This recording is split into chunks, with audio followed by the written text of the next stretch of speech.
Shamir inspector जमीर के साथ मिलकर रात के अंधेरे में अपने वालिद को छुड़वाने का सोच रहा होता है, जबकि इंस्पेक्टर जमीर शामिर को कहता है कि तुम्हारे वालिद को नवाबों की कैसे छुड़वा लें, इतना आसान नहीं है। हर तरफ उनके बंदे उनकी हिफाजत कर रहे हैं, ऐसा करना खुद को मौत के घड़े में डालने के बराबर है।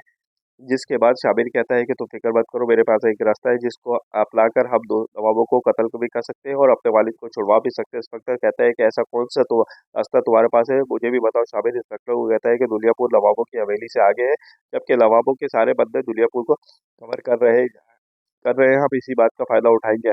हम हवेली में पीछे की तरफ से घुस जाएंगे, जिससे हम हवेली के लोगों को भी खत्म कर सकते हैं और साहिब को भी बाहर निकाल सकते हैं। दोस्तों, दूसरी तरफ नवाब अना को कह रहा होता है कि तुम शामिर को हल्के में मत लो, वो नौरोज आदम का बेटा है और तुम्हें नहीं पता वो क्या कुछ कर सकता है। जबकि अना नवाब को कहती है कि बाबा, ये आप क्या कह रहे हैं?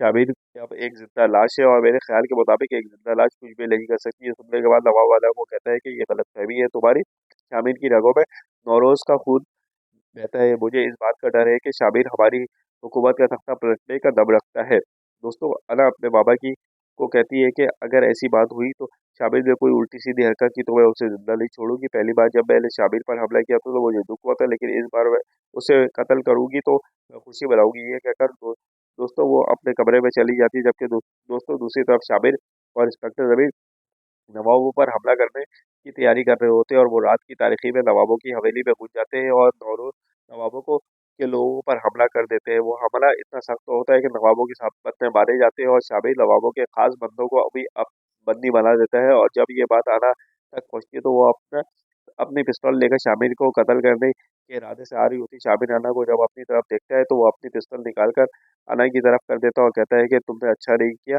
जब अना कहती है कि मुझे जो ठीक लगा मैंने वही किया। अपने भाई के मरने के बाद मैं अपने बाबा की अकलौती वारिस रह गई थी, मैं अपने बाबा को ऐसे ऐसे अकेले पीछे नहीं छोड़ सकती थी। शामिर कहता है कि ठीक है, अब मरने के लिए तैयार हो जाओ। दूसरी तरफ इंस्पेक्टर जमीर अना के बाबा को धकेल कर शामिर के कदमों की तरफ ले आता है और जब अना ये सब देखती है तो रोने लग जाती है। ये सब देखकर शामिर अना को कहता है कि तुम फिक्र मत करो, मैं तुम्हें नहीं मारूंगा। और दूसरी तरफ नवाब को देखकर कहता है कि तुमने ये बात हमेशा याद रहेगी कि जब जो काम नौरोज आदम कर सकता है वो उसका बेटा भी कर सकता है। जबकि दूसरी तरफ इंस्पेक्टर जमीर शामिर को कहता है कि ऐसी गलती मत करो, ऐसा मौका बाद में नहीं आएगा। शामिर कहता है कि जो बाद में आएगा वो बाद में देखा जाएगा, पहले मुझे ये धोखे के साथ अपने साथ लाई थी और बंदी बनाई थी, मेरी जान भी बख्शी थी।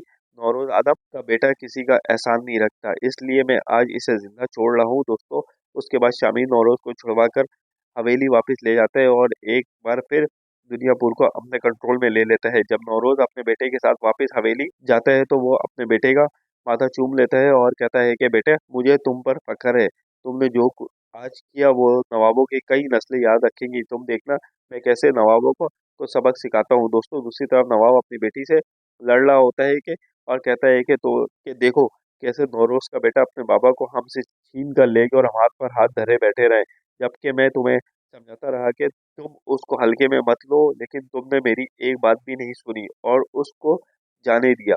दोस्तों, अना अपने बाबा की ये तंजिया बातें सुनकर गुस्से में आ जाती है और अपने बाबा से वादा करती है कि अब मुझे तब तक सुकून नहीं आएगा जब तक मैं आदमों की नस्लों को बर्बाद ना कर दूं। दोस्तों, आपको वीडियो कैसी लगी कमेंट बॉक्स में लाजमी बताइएगा और वीडियो को ज़्यादा से ज़्यादा लाइक कीजिएगा और शेयर कीजिएगा। दोस्तों, जिन्होंने मेरा चैनल अभी तक सब्सक्राइब नहीं किया, तो सबसे पहले मेरे चैनल को आप लोगों ने सब्सक्राइब करना है, लाइक करना है, कमेंट्स करना है, शेयर करना है और बेल आइकन का बटन दबाना ना भूलें, ताकि आपको मेरी हर न्यू आने वाली वीडियो जो है वो बर वक्त मिल सके। और इसी तरीके से अच्छी अच्छी वीडियो मैं आप लोगों के साथ बनाते रहूं। मुझे और मेरी फैमिली को अपने दुआओं में याद रखिएगा। मिलते हैं फिर एक न्यू वीडियो और न्यू व्लॉग के साथ। जब तक के लिए मुझे दे इजाज़त। अल्लाह हाफिज़।